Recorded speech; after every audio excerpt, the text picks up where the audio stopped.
नमस्कार साथियों, dictation start होगी 3 सेकंड बाद। स्टार्ट। गणतंत्र दिवस के इस मुबारक मौके पर मैं आप सभी प्रदेशवासियों को बधाई देता हूं, शुभकामनाएं देता हूं और अभिनंदन करता हूं। विराम। आज का दिन उन सब सिपाहियों को श्रद्धा से याद करने का दिन है, विराम, जिनकी बदौलत आज हम एक गणराज्य के नागरिक हैं, जिन्होंने आजादी के बाद दीगर मौकों पर अपने देश की रक्षा के खातिर अपनी जान न्यौछावर की। उनको भी आप सबकी ओर से मैं वतन के इन सपूतों को श्रद्धांजलि पेश करता हूँ। गणराज्य बनने के बाद हमारे देश ने तरक्की की कई मंजिलें तय की है।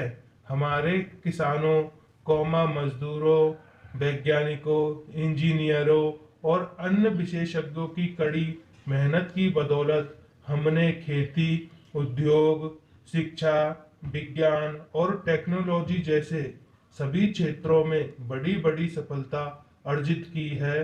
दुनिया में शायद ही कोई दूसरा ऐसा बड़ा विकासशील मुल्क हो जिसने प्रजातंत्र के रास्ते से विचलित हुए बिना इतनी उन्नति की हो। इस बात पर हर भारतवासी फक्र कर सकता है। पैराग्राफ। हमारे प्रदेश में करीब आधा करोड़ परिवार गरीबी रेखा के नीचे रहते हैं। इनमें से ज्यादातर परिवार अनुसूचित जातियों, जनजातियों और पिछड़े वर्गों के हैं। जिस प्रदेश में जमीन के नीचे बेशकीमती खनिजों की अपार संपत्ति दबी पड़ी है, वही जमीन के ऊपर इतनी गरीबी है। हम सबको इस विसंगति का गहरा एहसास होना चाहिए और इसे खत्म करने का संकल्प करना चाहिए। जब तक इन लाखों परिवारों की बुनियादी जरूरतें पूरी नहीं होती और उन्हें आगे बढ़ाने के लिए बराबरी के मौके नहीं मिलते, तब तक उसके लिए आजादी और प्रजातंत्र सार्थक नहीं होंगे। हमारे प्रदेश में प्रति व्यक्ति आमदनी देश के औसत से कम है। इसी तरह ज्यादातर आर्थिक क्षेत्रों में हमारी प्रति इकाई पैदावार या उत्पादकता भी औसत से कम है। यह एक चिंता की बात है। इसी तरह किसानों, मजदूरों और गरीबों की भलाई के लिए जो काम किए जा रहे हैं, वे भी इसी तरह से लागू किए जाने चाहिए, जिससे कि उन लोगों को हकीकत में फायदा मिले और उनका रहन सहन का दर्जा ऊंचा उठे। बच्चे जो हमारे देश का भविष्य है, उनके बहुमुखी विकास से हमारे प्रदेश का भविष्य संभर सकता है।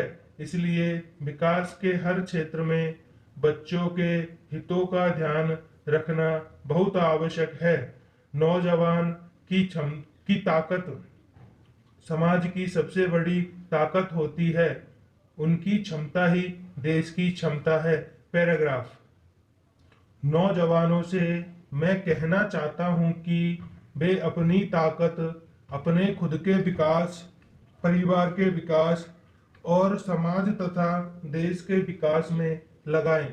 विघटनकारी कार्यवाहियों से दूर रहकर रचनात्मक कार्यों में अपनी शक्ति का उपयोग करें, ताकि देश का आने वाला कल खुशगवार हो सके। हाल ही खाड़ी में युद्ध छिड़ गया है।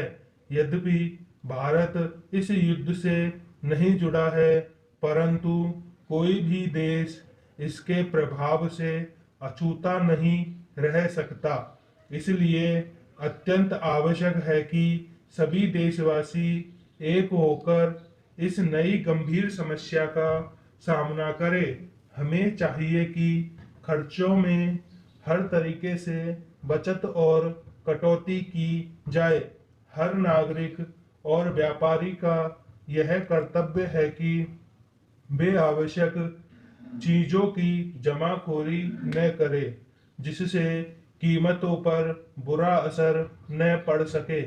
खाड़ी युद्ध के संदर्भ में सबसे जरूरी है कि पेट्रोल, डीजल, मिट्टी का तेल और बिजली की ज़्यादा से ज़्यादा बचत की जाए।